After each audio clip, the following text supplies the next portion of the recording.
hope you're well. Today I'm on the Riverwalk again. My name is Chip Harrington.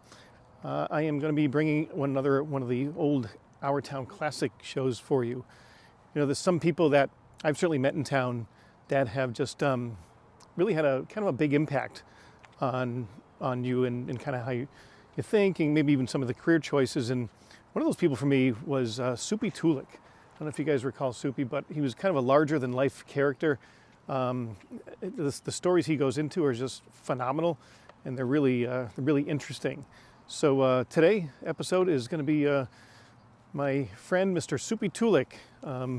Good man, did so much for this town over the years, and really, you know, between the orchard and Ludlow, just had a great connection all around. So I hope you enjoy. Hi, welcome back to Our Town. My name is Chip Harrington. Once again, I'll be your host this week. This is our weekly show where we try to profile different people or issues here in Ludlow on a weekly basis, if we can on a weekly basis anyways. And this week we're going to talk to somebody who I actually, when I first started the show a couple of years ago, I had spoken to him and asked him to come on, but at the time he was a little modest and didn't really want to talk too much about himself. He's a very modest person that way. So, but he has finally reconsidered. I didn't really talk him into it, but a couple friends of his did, so I'm glad he did reconsider, and that's Soupy Tulik. It's a name in town that we've known for years, and we read about him in the register, and he's been a friend and a good friend to many people in Ludlow. So, Soupy, thank you very much for taking the time for coming in. I do appreciate it. And I got to apologize. I do have a little cold, so my voice is a little off today, but I've got my water to get me through it. Soup, let's first talk about, because even though you've been in Ludlow pretty much your whole life, but you weren't really born in Ludlow. You were kind of born in the Orchard. I was born in Indian Orchard, right near, as a matter of fact, I was born in Springfield in the hospital. Yeah. But my mother lived off of Parker Street. It's Frontenac Street. I was brought up there until my father died. He died in 1932. I got the dates mixed up. 1932 he died. Yeah. And after a couple of months or years, I don't know what the span was, but my mother eventually lost the house, was losing the house when John Chmura found out about our plight. He's the guy that owns, the man that used to own Chmura's Bakery. Right. So he took us all in. So it's that section of India, which is really... I still consider, I'm sorry, I'm from Ludlow, but I will always consider myself a guy from the Polish section in Indian Orchard. Right. But really, I mean, Ludlow and the Orchard, there's so many close ties with the people here and there always has been. When we were kids, we got along with all the guys from Unity. Even like eventually when we started going dancing, we hung around with the guys from Ludlow, even the guys from Wilbraham, because it was just, we were all alike. All our parents worked all our parents are blue collar, whether they worked at Chapman Valve or Ludlow Mills or whatever. Right. My mother worked at Ludlow Mills. Right. So you said your dad passed away when you were pretty young, huh? Yeah, I was 5 years old. Yeah. And then John Chmura, the owner of Chmura's Bakery, kind of took you John guys Chmura, he just brought everything I know in life, everything I'd like to remember that I did good was because of John Chmura, because of what he taught me. Mm-hmm. So he was kind of a surrogate father to you. Without a doubt. Now, how many people in your family? 3 sisters and I. So you're the boy with 3 girls in the family. They broke the mold after I was married. Yeah, that's right. You're definitely one of a kind. There's no question about that. So growing up in the Orchard, tell me about that and how because before the cameras came on, you said you've only had 4 jobs in your entire life. And 4 jobs, and they were all great. Bakery. Chmura's Bakery. I remember when I went in the service. I went when I was 17 years old because I didn't want to get drafted into the Army. Right. Well, as soon as John Chmura found out I was getting discharged, he says, tell him not to go to Westinghouse or anywhere else because he's got a job with me. Mm-hmm. So I did that. And Steve Chmura, Rudy Chmura, and I, Rudy was 5 years younger than Steve and I. Steve's 1 year younger than me. But we were the all-star team that was delivering bread for Chmura's Bakery. Right. Horse and wagon, too. Did you really? Yes. That's how you used to get the bread That's around? right. We got hit by a trailer truck once. Really? Steve and Rudy's brother, Mitchell, was him and I were delivering, you know where 30-something is? Yeah. Well, a trailer truck, a guy fell asleep in the trailer truck and he hit us. I fell off the wagon, but poor Mitchell got wedged between whatever those things are that hold a horse. Yeah. Really? Yeah. How old were you then?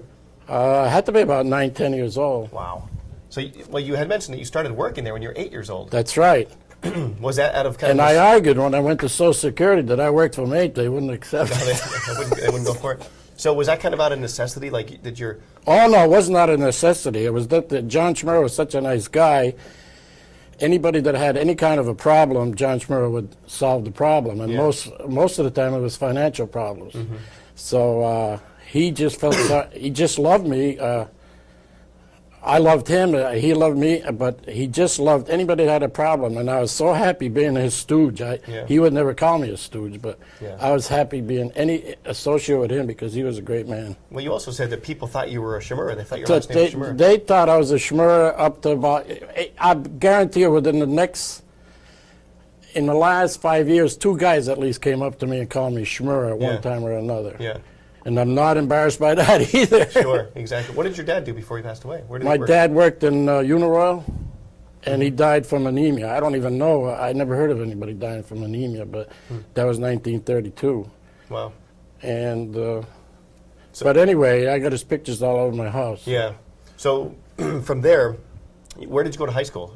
I went to Springfield Tech, one of the greatest. Yeah. And you played sports Springfield. there? No, I didn't play sports You didn't play there. sports? No. You were a baseball player. Not even close. I was a good softball player, though, but I just associated with sports, but I didn't play baseball at Tech. I was afraid of baseball. I didn't want to get beamed. I was so scared. One of my best friends, Mitch Stanek, who had the strikeout record at Commerce for 20 years at least. They probably were broken the last 12 years, his record. He was unbelievable pitcher, and he hurt his arm. And he became a softball pitcher, and I was his catcher. And he's the guy that gave me my nickname. Oh, really? Because when Superman comics came out in 1939, I was so skinny. Oh, here's a better story. All right, in 1939, Superman comics came out, and I remember being 90 pounds in 9th grade at Myrtle Street. Oh my God. And but there was a reason for this. I was 90 pounds because I had TB and I never knew it. Oh. Well, when I went to, I was about 14 when I went, 8th grade, Myrtle Street only went up to the 8th grade in Indian Orchard. And then you had to go to any high school you wanted. So I picked Tech, and when you first came in, they gave you a TB test. And when they gave me the test, it bubbled up. And that means you either have TB or you had it and lost it, which is unbelievable. Now we're going to go back to John Chmura, okay?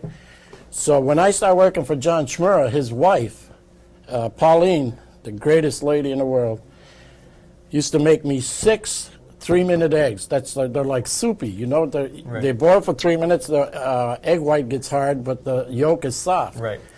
I used to inhale those. And pumpernickel bread and all that. Well, to make a long story short, I remember one day, Steve and Rudy, we ate together before we went to school. We delivered bread before we went to school. They didn't want, and Mr. Chmura made you eat everything. If he gave you 9 eggs, you had to eat them. So when he gave us the eggs, Rudy didn't want 2 of his or so, or Steve didn't want 3 of his, so I ate 11 eggs. Oh my God. Okay? And that's a world record. Must be. Well, anyway, getting back to that vaccination, when it bubbled up, they called my mother and I in, and they says, this is amazing. Must have been a couple of doctors and nurses, whatever. They're around a round table like this, and they said, we want to find out what what you've been feeding your son. So they let's start off with breakfast. So they says, what do you give him for breakfast? And my mother says, well, I don't feed him for breakfast. You don't feed him. Oh, no. The man he works for feeds him. Right. So they said, what do you eat? I said, well, I always have 6 3-minute eggs. They looked at each other. They wouldn't even let me finish. I started telling them about pumpernickel bread. No, that's okay. They used to treat TB with raw eggs. Oh, really? Yeah, I cured myself. Oh, my God. I swear to God. So now, after they found that out, when I had to go for chest x-rays, I had to tell them that I got a scar, and it was a round circle that looked like a strawberry to me with dots in it. But eventually that went away. I don't have that scar anymore. That was on your heart? No, my lungs. Oh, or whatever. really? Yeah. It was just not on my heart. It was on my lungs. And when I went in the Navy for my physical, I had to tell them that I have a scar. I had TB, and that's the way it went. But So you cured yourself with by eating without the even eggs? knowing. And to this day, I'll eat eggs in the morning, and then I'm craving eggs again at night. I'll make them. And when I went to the soldiers' home, Rudy Chmura Right. was the commander there, and he says, "You keep getting the physicals here, okay?" So I got my card and everything. I keep going for the physicals. They tell me my cholesterol's like a teenage kid Oh my God. with all the eggs I ate. Jeez. Wow. It's great. So you went to Tech High and you did your high schooling there, but from there you went on to the service. Well, I joined in my senior year. Your senior year at Tech As a High? matter of fact, I got my diploma last year. Right. I remember reading about that. I joined in my senior year. Me and a guy by the name of John Chmura, who's related to the Chmuras I know. You know, he's from Wilbraham. He's an insurance man in Springfield. He retired. Yeah. He lives in Wilbraham. Him and I joined the Navy together. We Why- took a test for the Naval Air Corps in the senior year. Why'd you pick the Navy over the Army and Well, first of all, I picked the Navy because of the fact that I told you the 3 square meals. Yeah. And they promised you 3 square meals and a bed to sleep in every night. And there's no way I was going to eat those K rations because I tasted them once. And they taste like sawdust, and they look like compressed sawdust. And that's what the Army had to put Yeah, up with, right? and they slept in foxholes. Right. So you had a So- bed every night. That was your Yeah, main and then concern. when the recruiter came around Tech or Cathedral, all those places, he told us about the Navy Air Corps was looking for guys, not for pilots. We'd be like gunners or radiomen or whatever. Yeah. So I jumped at that. So I passed the test, and so did John Chmura, and we went to not the Fargo building, that's where I got discharged. We went to, there used to be the Madison, it was the Hotel Manger, which is now the O'Neill building, Tip O'Neill building. In Boston? Yeah, that was a hotel right next to the Boston Garden. That's where we took our physicals. I failed the first thing we took, eye test. Really? I didn't have glasses, but I failed the test. And so John Chmura, my friend from Wilbraham, he eventually passed it and went on to Memphis. Yeah. And I had the choice of going back home, eating carrots. That's what the guy says. Why don't you go back home? You're only 17 years old. Why don't you go back home and eat some carrots, see how good your eyes get? And I says, well, do I have any other options? And he says, yeah, you can go in the regular Navy. I said, that's it. I went in the regular Navy, and I'm so happy I did. So this is 1945 you did this? February of 45. So the war was winding down. Oh, without a doubt. Yeah. It was still going on in Right. Japan and Germany, but it was winding down. So did you have any sense that you think you were going to be sent overseas, or where did Well, I'm glad you asked me that, because when I was in boot camp, the first day, when you're in boot camp, the first day, you get peppered with needles. Yeah. You get peppered with everything. Most of your day is just being abused. Yeah. You know, the way they treat you in boot camp. Well, anyway, I was just there throwing sheets at you. You don't know what to do with them. Put them in this bag, whatever. So, about after I had chow, and there's another thing reminded me about John Chmura was when I just was dumbfounded. I was putting my tray in front of everything. Guy gave me some scalloped potatoes, and I didn't know that I wouldn't like them because I never had them. Yeah. So anyway, he says, I finished my meal, and he says, I don't see anybody near me, so I tasted the scalloped potatoes, I left them. And he says, the guy in back of me, I'm getting up with my tray, and he says, he's pushing me down. It reminded me of John Chmura. Yeah, you got to finish what you take, right? So I said, what's wrong? He says, did you take those potatoes? I said, yeah. He says, well, you're going to eat them. Yeah. Oh, my God. So that reminded me of John Chmura. So I was so depressed. Yeah.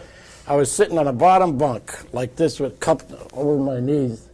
My friend, a Jewish kid from Springfield, Steinman, I think his name was, he was moping too. We all were. There was 126 guys you could hear pin drop. Yeah. That's how sad we were. And what I was saying to myself, you jerk, you could have had another year. I could have waited. So anyway, in comes the company commander, and he says, he used a couple of adjectives that I could use here. He said, hey, kid, what's wrong with you? And I looked up at him, and I says, well, I guess I'm homesick. I really am homesick. He says, well, don't worry about it, kid. You'll be dead in 3 months. Well, it's the domino effect came. I started crying, and you could see everybody. Oh, my God. Most of us, I would say, 90% of us were 17 years old. Right. And this is probably your first time away from Oh, without a doubt. in the orchard without area, a doubt, right? yeah. And same thing with all the other kids, first time away from home. It was 17. We were all under 18. Let's put it Yeah. that way. I would say like 80% of us. So after you get through boot camp, where do you get stationed for? Well, there's another good story that the Lord tells. That's why I go to church every day, because He takes care of me so much. Okay, there's 126 guys in our company, and everybody knew that we were going to the Pacific because the war was winding down in Europe and Africa, wherever it was, and it was moving to the Japanese theater or the Pacific theater. We all knew, most of us were going. That's why they didn't tell you. When you went home after boot camp, 10 weeks of boot camp, they wouldn't tell you where you were going because half the guys would have never showed up. Yeah. So anyway, they says, we all thought we were going to Shoemaker, California. Well, I was lucky. I didn't go to Shoemaker, California. My friend of mine from Holyoke, Joe Leclerc, poor guy died. There was 6 of us that got stationed, picked up a new ship our ship was being built in Quincy, in Braintree, Quincy. Mm-hmm. And they sent us to Braintree because there was no barracks in the shipyard, so we had to stay in, I don't even know what it was, but the crew of the ship had to stay in that building. Right. And we waited for the new ship. But 120 guys went to the Pacific. So you were stationed kind of close to home then, at that point? Yeah. It was just... Everything went right for me. Did you do a lot of your time up there? No. We picked up the ship within a week or so, and then we went on a shakedown cruise to South America. Were you able to come home at all while you were up there in Braintree, or were you kind of stuck there the whole time? I wasn't there that long to come. I Oh. think I came home once, and then we were off on a shakedown cruise. Yeah. And then where did we come back to? Philadelphia. Yeah. After the shakedown cruise, 3 months shakedown cruise. So you told me you spent about a year and a half in the service. You got out in 46? Was that right? Well, they had to let us all out. After the war ended, they could only keep us for a year. Yep. And during that period, they were recruiting on a ship. Guys, they want the guys to ship over. I wanted to come home. You want to get out? Yeah, even though I had a great time in the service. Yeah. So what did you do when you came home? You came back? I told you, Mr. Chmura says to my mother when he comes home and he gets discharged, he's not going to work for anybody but me. And that's why I ended up So you went right back to doing the old thing you were doing before? Yeah, which I loved. Yeah. I mean, we had a great time. Steve, Rudy, and we had a great time. So how long did you do that for? Because I know, how did you get involved with the whole political scene? Because Oh, well, here's the way it happened. Let's see. I left, Mr. Chmura died, poor guy. And then eventually, I was asked by Metropolitan Life, there was a man that used to, an insurance job opened up in the Polish section. We used to have debits in those days. A debit is like going house to house. Insurance men do not do that anymore. As a matter of fact, anybody that has insurance now has to mail the premiums in. But we used to be, once a month, we used to stop at a lot of houses. And I had the same route I had with the bread routes. Right, so you knew everybody. In Polish sections, yeah. To this day, I speak fluent Polish. Do you really? Yeah. Because of the fact that I never went to Polish school, but I went to, because of the fact I was delivering bread, my Polish language is super. I'm even learning how to read. Yeah, really? But because of the fact I was brought up delivering bread and selling insurance in the Polish section, I kept my language intact. So you sold insurance for a while? Yeah. And then that led to, Steve Chmura was elected state rep. Oh, well, what happened was I had a beef with my boss, and he was questioning my sales because I was always I was a good salesman, and I was 11th out of, I don't know how many guys there was, and he wasn't too happy with me. Yeah. Because of the fact he said he knew I could do better. Right. I knew I could do better, but I didn't feel like working. You're probably too busy talking to everybody when you're out there. But. Yeah, so anyway, I wasn't too happy selling insurance, okay? Because you sell the product and then a month later they can't pay for the TV or the car and they cancel the insurance. Right. That's why I didn't like it. You make a big sale or any kind of a sale, and then next month you have to start over, lose your commission again. So right. I wasn't too happy doing it. I was looking for any out, and the out that I was looking at is the fact that Steve and Rudy were in the State House, the first brother combination that ever to serve together. And I kept hounding them because they used to take me to Boston a lot. Yeah. And I said, man, this is great. So Steve eventually took care of me with Dave Bartley. Right. And I stayed there till I retired in 92. Right. Yeah. So what was your, when you first got into the State House working up there, what was your job title? What'd you do? Well, with Steve and Rudy, Steve especially, I was working for Steve. He was chairman of Committee Natural Resources. Okay. And Steve, I'm very good at constituent work, but not as good as Steve was. Really? Before this, reps had AIDS. Steve was the best guy that I know of on taking care of constituent work. He would go to walk to the registry himself. He would walk everywhere. He made connections. And Steve, what he taught me was to keep a memory bank. And to this day, I do people favors because of my memory bank. Yeah. And you can come up with any problem, and I'll remember who the guy was that helped me take care of that problem. Yeah. And that's what Steve taught me, constituent work, and that's what I pride myself. I ended up working for Kevin Fitzgerald, who's a division leader, just like Tommy Petrolotti is. Right. And after my wife died, the speaker, which was McGee at the time, says, Soupy, Kevin Fitz would like you to work for him. Because when Speaker McGee took care of me when my wife was very sick. When I found out my wife was terminal, I went to the, I'm trying not to cry. Now, let me bring you back to one thing, too. With John and Louie, your two sons, Yeah. while you're working at the State House, when did you, when you and your wife got married and you decided to have a family, Yeah. where were you working at that point? When Louis was born, I was working for Metropolitan Life. When John was born, I was working for Chmura's Bakery. And Louis was born in 1968, like you. Yes, we went to high school together. You know, can I interview you? No, not at all. How come you never went into become a comedian? You and comedian? the guy in the senior show, you drove me nuts. That was the only funny thing I ever did in my life.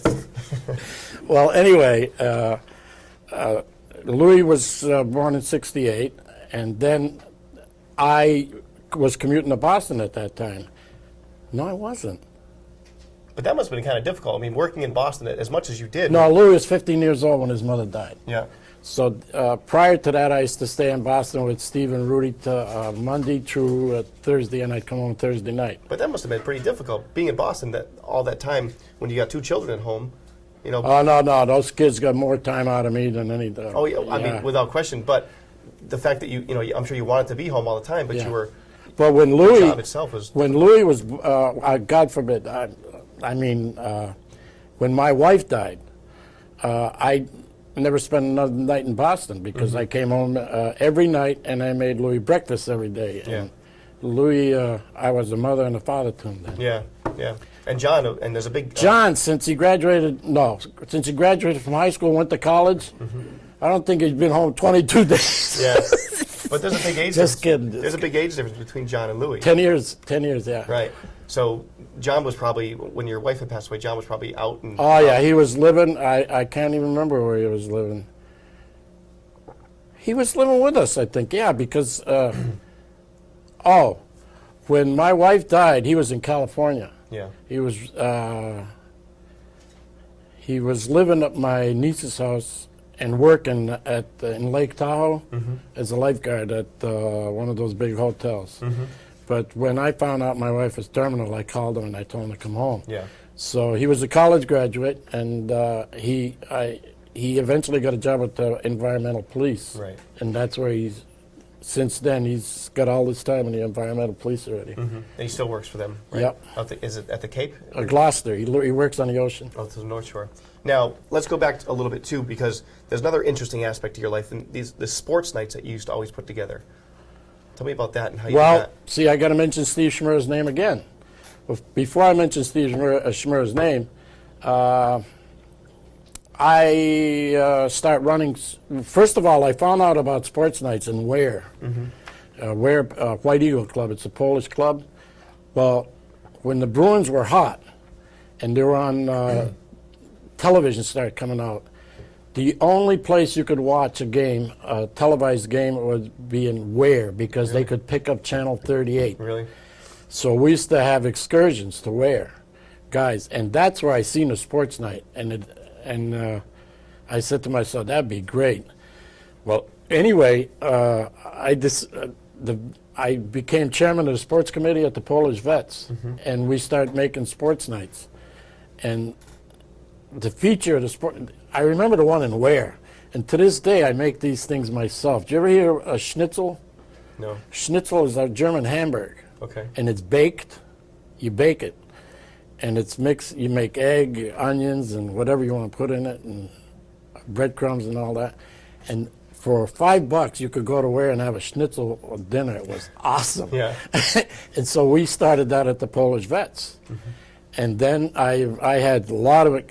So many guys I had at the Polish Vets. I should have brought my. Let me start with the first guy I ever had. I decided I was trying to get Julius Irving. He was a senior at UMass. Right. And I couldn't get him, mostly because the coach didn't want him to Right. come. So anyway, the basketball coach says to me, I got a guy that's a good speaker, and he's the line coach at UMass. What year is this about? What year? Well, okay, let me see how I can place the year on that. Is it early 70s or? I would say it was like 1970. Yeah. Yeah, so I called the guy. His name was George Karras. He's related to Alex Karras that was in Blazing Saddles. Yeah, the football player. Yeah, if he played for Detroit, well, they were cousins. So anyway, I called him up, and $25, I got him. So he says, can I bring my kids? I said, yeah. So him and I ended up being lifetime friends. Yeah. So anyway, when I started getting Bobby Orr and all those guys, he would come every night. I'd give him free tickets and everything. Well, how did you get Bobby Orr? I mean, that's a How did I get Bobby Orr? We got to go back to Steve Chmura. Steve Chmura was very friendly with the PR guy from the Boston Bruins, Herb Rolby, Rolby. He was very friendly with him. And after I got this coach, I said, gee, I got to get some hockey players. Hockey was big then. Right. And Bobby Orr had just come on the scene. Yeah. So I knew I couldn't get Bobby Orr. So to make a long story short, I called Herb Rolby. As a matter of fact, Steve took me to the garden. We sat down watching the practice, and he says, okay, he says, I'll get you a guy. The guy's real nuts. Did you ever hear Eddie Shack? Yes. Okay, Eddie Shack. He's Ukrainian. Ukrainian, Canadian, yeah. So anyway, I got Eddie Shack, and he can understand Polish, and we were communicating Polish. And everybody told me, you can't trust this guy, he won't show up. So anyway, that morning, I called Harry Senden, and I says, who was the coach? Yeah. I says, You could just pick up the phone and call the coach of the Bruins? You had a relationship like that with him? no, I don't know how I got to call him or he called me. Yeah. I think he called me and told me, no, he's not dependable. What I'm telling you, because of Herb Rolby. Yeah. That's the guy that made it so important, not because I was important, because Herb Sure. made the connection for me with Sinden. So Harry Sinden says, if he don't show up, if he don't call you that morning, call me and I'll take his place. But Okay. that never happened because Eddie Shack showed up. Yeah. And he is a funny guy. Yeah. He was calling me kapusta head. That's cabbage in Polish. Yeah. Well, anyway, he was great. I had so many great guys, and the guys I can think of, like now, Reggie Smith. Let me tell you a funny story about him. I had John Havlicek. His agent was Johnny Most, the announcer for Right. the Celtics. Yeah. And I had them all signed up.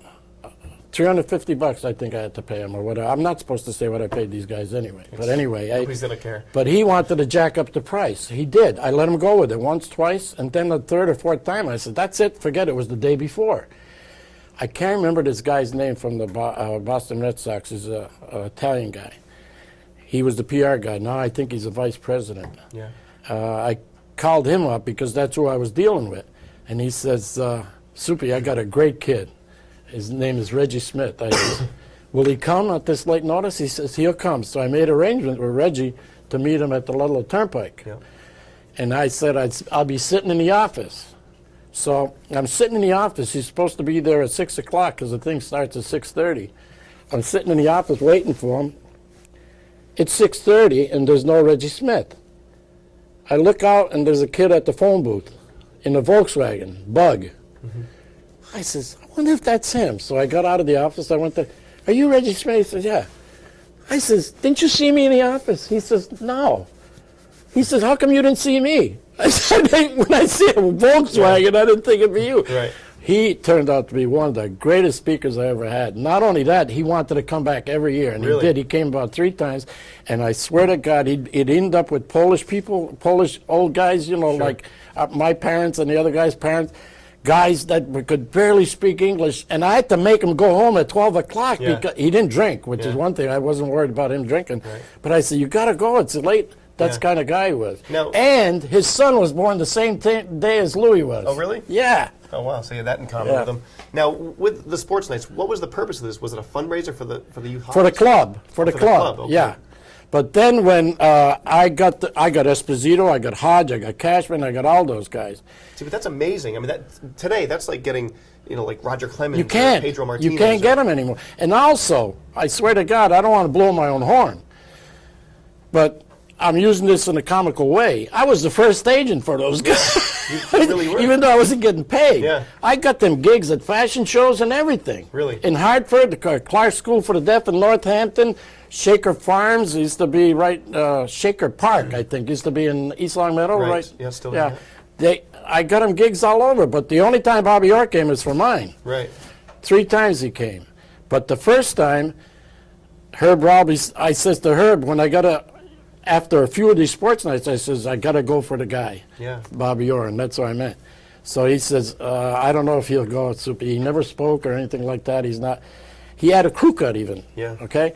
So I said, well, let me try. So anyway, he says, okay, you can call him in St. Louis. He gave me the number to the hotel. He said, you can call him in St. Louis, and he'll be waiting for your call. I didn't know there was an hour difference, which isn't a big deal to me. But anyway, I called him at 9 o'clock in the morning. I couldn't wait to call him. Yeah. And he answered the phone, and I said, Bobby, this is Soupy, Herb's friend. And he says, Soupy, what time is it? I says, 9 o'clock. He says, not St. Louis time. He said, can you call me back in about an hour? So you woke him up? So I woke him up, and I called him back, Yeah. and he went, I had to convince him. I says, I want you to listen, let me clarify that. You're speaking, but actually you don't have to memorize anything because all I want you to do is answer questions. Yeah. Herb Ralby, not Herb Ralby, who was Raleigh Jacobs Yeah. was the sportscaster for one of the TV channels, and he volunteered to be the MC. Yeah. So I said, all you have to do is field questions from the audience. That's all you have to do. You don't have to memorize anything. You don't have to have a speech after. He said, I never spoke and all that. Well, I did it. I got him, and he came. That's incredible. Yeah, but let me tell you the aftermath. After he came 3 times. Yeah. But you know Mike Sadie, don't you? Yeah. Yeah. Mike Sadie is a good hockey player for Right. Ludlow. He's a very successful lawyer in Boston right Right. now. He works for the Port Authority, I'm almost positive. And he was going to his graduation, which was at the Boston Garden. And he says, he called me up the very next day. He says, Soupy, he didn't mention you in name, but I knew who he was talking about. I says, how did he get to talk about He me? was the speaker at the graduation. He was the speaker at the graduation. And he said to the graduates, he says, I never thought I could do this. He says, 8, 9 years ago, I was afraid, deathly afraid to talk to 5 people, Yeah. or whatever he said. But this guy in Springfield, he didn't say Ludlow, Yeah. this guy in Springfield told me how easy it was. Make off you're talking to one person. Yeah. When somebody asks you a question, you're talking to one person. Yeah. That's all I want to do. And he said, this guy in Springfield got me on the road to being a good speaker. Oh, my God. That was me Yeah. he was talking about. But to get like I sound like I got an ego problem. No, I no. don't. I just got to get my message I mean, across. the reason I asked you on was because you have such great stories like this. And when I first originally asked you, I was kind of disappointed that you weren't going to be able to do it. But I'm so glad you're able to come in and do this now. But to get like a Bobby Orr, this is like 1977, 76. Oh, you around remember there. when Louis graduated and he scored not a graduate, when he scored the winning goal? in '85 in the Western Mass Championship? Guess who was the guest speaker for Zip? Who was it? Bobby Orr. Really? I had Bobby Orr, Paul Fenton, and Kevin Collins. Bobby Orr came here for nothing Yeah. for Louis' winning goal when he scored the championship goal. Yeah. I remember that. That was my Yeah, senior year in that's right. 1985. But to get somebody like him, like you said today, you couldn't do that. No, you can't do it. That's equivalent to getting like a Pedro You Martinez. can't even talk to him. Right.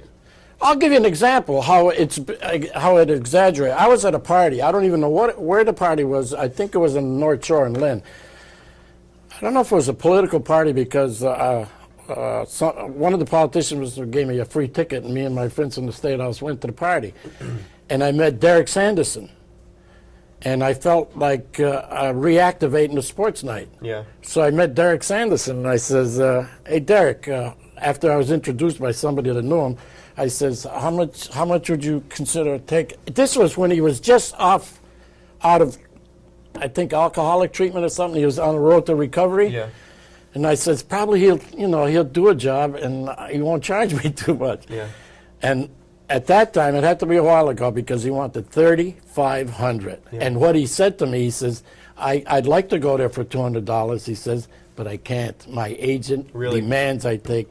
So I said, no, I Times never. have changed. Yeah. So when you had like a Bobby Orr back then, were you only paying these guys a couple $100 to come down here? Bobby Orr, I paid him good. But that's the sports night I made. I had to move it out of the Polish Vets Club because it's too small, only 300 people. I had to move it to the Polish Club, but in those days it was pretty good buck, and I made it for myself. No club wanted to sponsor it, so I took it. I did it myself. So you moved it to the Polish Club here in Ludlow. Yeah, And you must have sold the place out. I mean, with some. they were hanging on the chandeliers. I swear to God. Yeah. And that's not counting the guys that skipped in. Mm-hmm. So. And you mentioned like Phil Esposito. Who else did you have? Esposito I had very early. It was right after the Eddie Shack. I had Esposito and Hodge together. When Bobby Orr came, he always came with Cashman and Kenny Hodge. Kenny Hodge was a very good friend to this day. And I'll tell you a guy, detracting from this hockey subject, I met a guy that to this day we're friendly. Not friendly, he mails me a card every so often, whether it's Christmas or something. Pete Gogolak, you ever hear that name? No, I haven't actually. He's a field goal kicker about 35 years ago. He was unbelievable. Him and his brother were both, but he was the best. And he was always in touch with me. He was Ukrainian too. Yeah. Yeah. So you really, I mean, the pressure was probably on you every year to get better. No, there was better, no better. pressure. I No? did it on my own whenever I felt like But it. I mean, I if love you, doing if you it. bring like somebody Esposito and then Hodgman or Cashman or something like that, I mean, in your own mind, you just be like, geez, I got to impress them. Every No, year you bring actually, I was foolish when I think back and not getting an autograph even from those guys. Really? You I never got didn't even anything? take a picture with them or something like that. Well, there's a picture I saw of Louis and Bobby. Louis, that's a famous picture. When Louis was 2.5 years old Yeah. when I had Bobby Orr there the first time. So Louis was 2.5. And I bought him when he was born, I bought him a Bruins no, the whole 9 yards, right. the pants and everything. Yeah. And when he was born, Bobby Orr he was 2.5, and I says to the guys, I'm going to get my son. And I went up to my mother-in-law, she was babysitting, and I had him all dressed up, even with skates. And I brought him to the Polish Club upstairs where we could take a nice picture. Right. Well, that picture is the most beautiful picture you ever seen in your life. You got Cashman, Orr, and Hodge, or whatever position they were in, and there's little Louis like this, Yep. right? And it went UPI and AP all over the country. I was getting calls from whether they were relatives or former people from Indian Orchard that read it in their papers. Yeah. My cousins from, I think it was from Binghamton, New York, called because of the name Tulik. They spotted that in the paper. It was unbelievable, that response. So that picture was in the Springfield paper, but It was. picked up I got everywhere? a cutout from the. At that time, it was the Boston Advertiser. Yeah. It's now the Herald. It was in there, and it went up and down the country. It was a nice picture too, on top of everything else. I mean, earlier you said things just kind of fall into place for you sometimes. And, Yeah. some things like that do happen to you. You also told me another story one time where you got a call from somebody, I think it was with the Red Sox organization, to go to the airport to pick somebody up to drive them to. Oh no! Oh, I'm glad you mentioned that. Yeah. Okay, I got a call from the. I didn't get a call. Christ the King wanted to have a sports night. Yeah. So I got Jimmy Rice and Doug Griffin. That's who it was. Yeah. Okay? So anyway, that same Italian guy, if you look in the Boston program, you'll see the guy's name. He's Italian. He's the only Italian in all the officers. I think he's vice president now. And I called him up and I says, who can you get me? I was still friendly with him because I hadn't done sports night for a while when I called for the Christ the King. They had a sports night. And he says, I can get you Jimmy Rice and I can get you Doug Griffin, the second baseman. I said, okay. So I told the club what they had to pay, the church what they had to pay for and everything. And he says, one of those guys will call you up. So Doug Griffin called me up, and he says, how do you get there? I says, look, there's a girl that goes to school at Emmanuel College, which is right across the street from Fenway Park. And I says, I'll drive in with her Sunday and drive you guys back, and then you can drive yourself back. That's perfect. This was the day that Red Sox clinched the pennant without even knowing it, okay? They backed into it because somebody beat Baltimore. Yeah. I don't know how good my memory is, but I don't know what year it was. Yeah. It was Jim Rice. It must be like 77, 78, around there. 75 is when they won they went in the World Series, Right, 75. Right. I think that was the series, okay? And when I got there, they told me to go right into the parking lot where the players park and tell the cop at the door to call us down. Well, because of the fact they clinched the pennant, they invited me to the party. Yeah. And I was there with Kubek, with everybody else. And we were late getting to Christ the King because we were at the party, I swear. So then you drove them back and then Drove them from Boston to Ludlow, and they drove themselves And this back. is Jim Rice and who else? Doug Griffin, he's the second baseman. Okay. He was the second Yeah. baseman. Wow. I mean, the connections that you were able to make, you know, in not only but you had the Celtics, the Bruins, and the Red Sox out there. Well, I'll give you an example. I pride myself in making friends anywhere I go. I swear to God. Yeah. I'll even talk to a statue if there's nobody in the room. Yeah. All right, but take a look at the jail. The relationship I got at the jail. I don't have an ego problem. I have no reason for having an ego problem.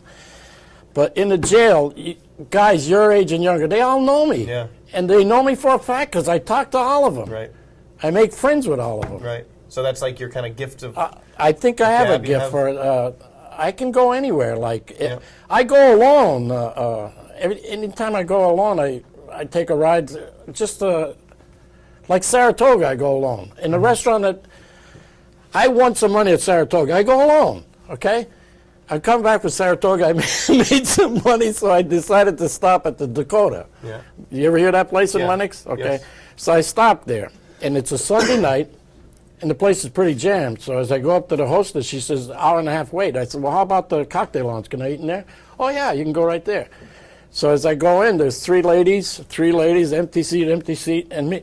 As I'm sitting down, I look at the ladies everywhere, and I said to the bartender, I feel like I hit the lottery. So the ladies start laughing. Yeah. All they were doing was waiting for a table. Right. Okay?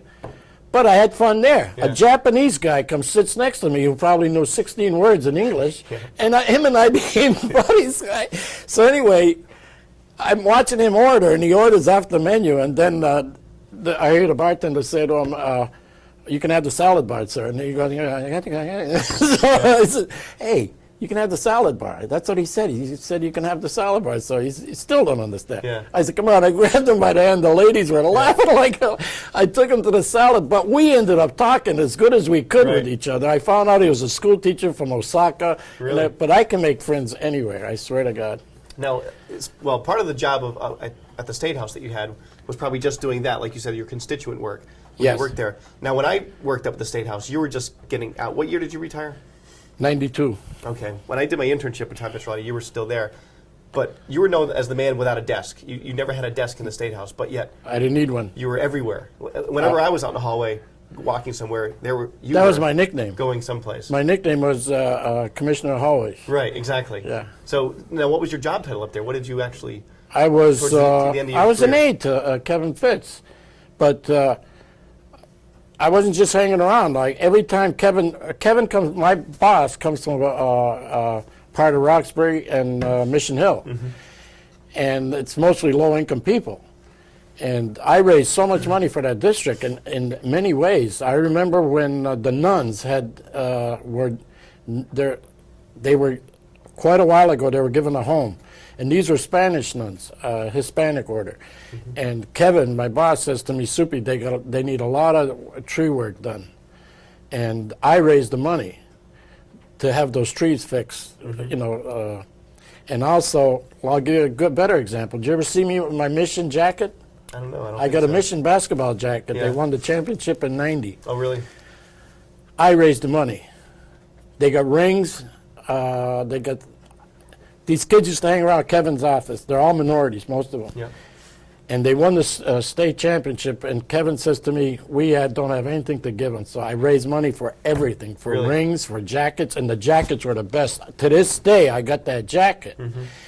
And I'll never forget when I overheard one guy telling Kevin, one of the kids, hey, is Soupy going to get a jacket? Yeah.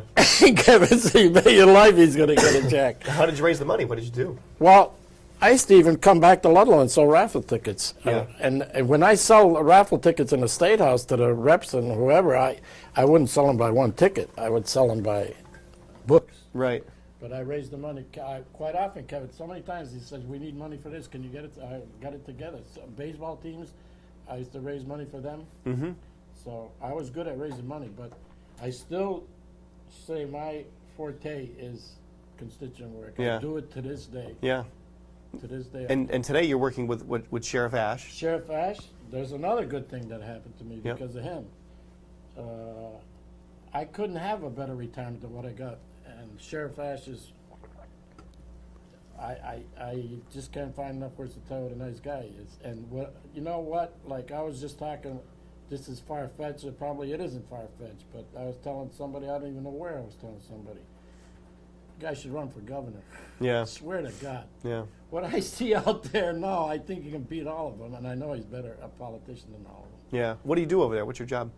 I'm the bail commissioner for Palmer District Court. Mm-hmm. I work for you actually work for the Mass Trial Court. I work for myself, but I'm commissioned by the Mass Trial Court, and I do bails in Palmer District Court. There's 8 police stations, and my steady job doing bails is at the jail, daytime bails at the jail. Mm-hmm.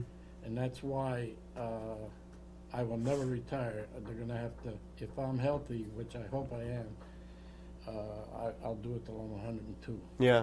It's because I have so much fun. You enjoy it so much, yeah? Yeah, it's whether you argue with a guy, it's great. They all, they all start argument with me, but I know they love me Yeah. because I get along good with them. Mm-hmm.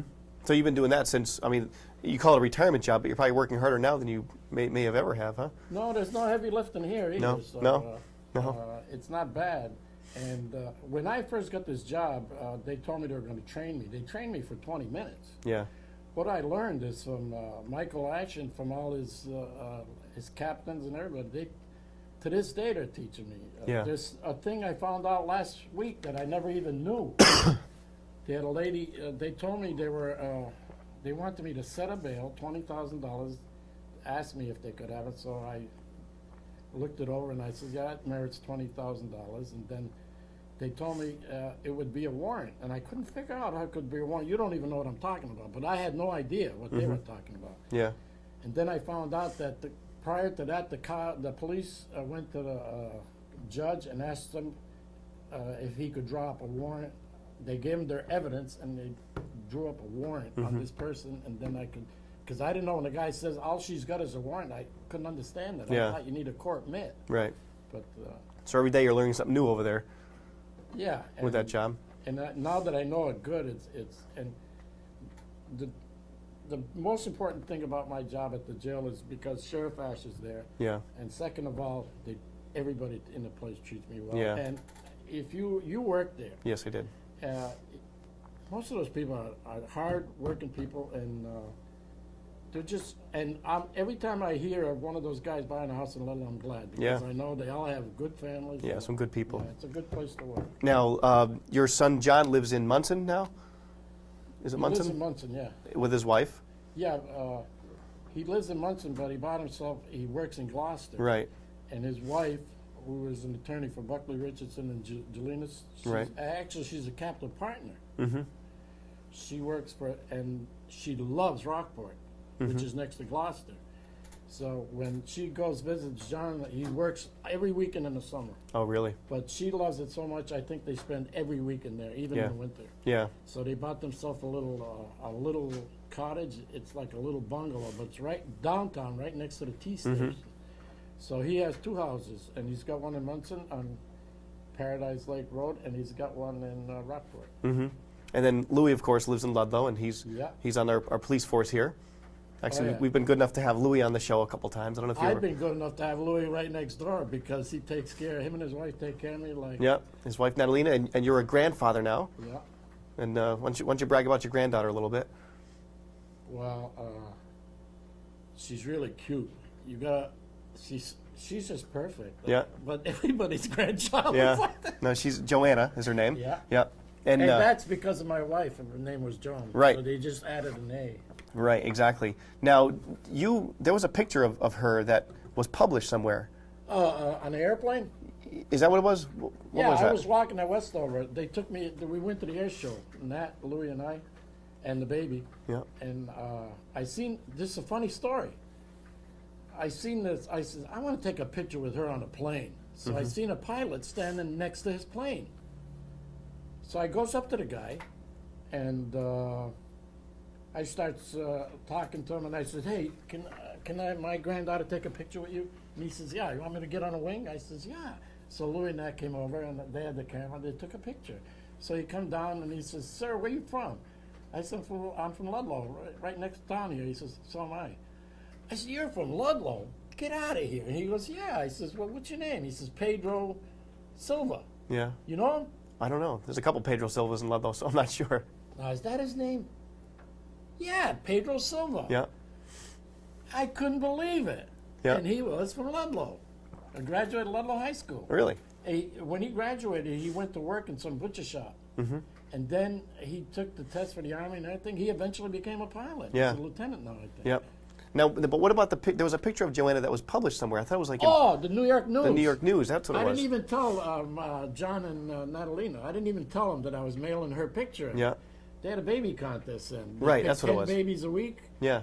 And so one day I'm reading the paper like this, Sunday paper. I came back from Randall's and I'm reading the Sunday paper like this, and I'm looking right where my thumb was. I take a look and it's her picture. It was her picture.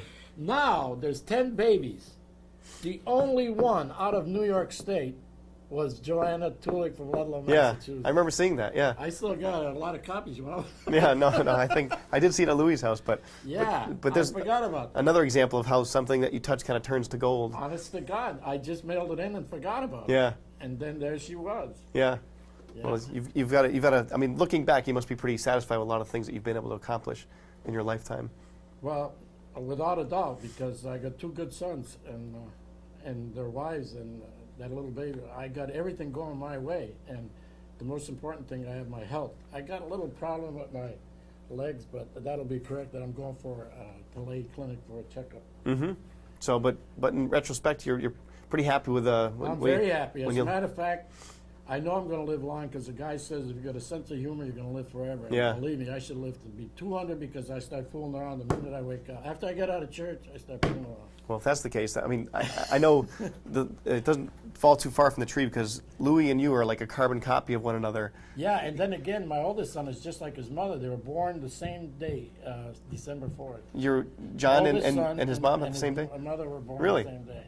Wow. But And then I got a great mother-in-law. How could I have ever forgotten her? yes, we had her on the show before. Jessie, yeah. Yep, we've had Yeah. Jessie on. We talked about the Portuguese fiesta and how she started Yeah. that and the church and everything over there. Boy, is she in shape. I Yeah. swear to God. Yep. She can run faster than me, I know that. Yeah. I swear, I'm not kidding either. But Louis is one of the funniest people I know, and if that's the case, he'll live to be 150 years old as well. And I don't know, he's a good guy, he's a good friend of mine, and I'm glad I have you guys as friends of my family as well. But that's going to do it for the show, Soup. I don't know if you we got. I just want to close the show here. I want to thank everybody for tuning in. I apologize for my voice. I do have a little cold here, so I'm trying to get over this thing. Next week, we're going to have Miss Donna Hogan on. She's the principal from the Baird Middle School, and we're going to be talking to her about some of the things that are going on over there in addition to the construction, but also with the curriculum, too. I think that'll be a pretty good interview, so if you're around next week, please tune in, and we'll see you very soon around our town.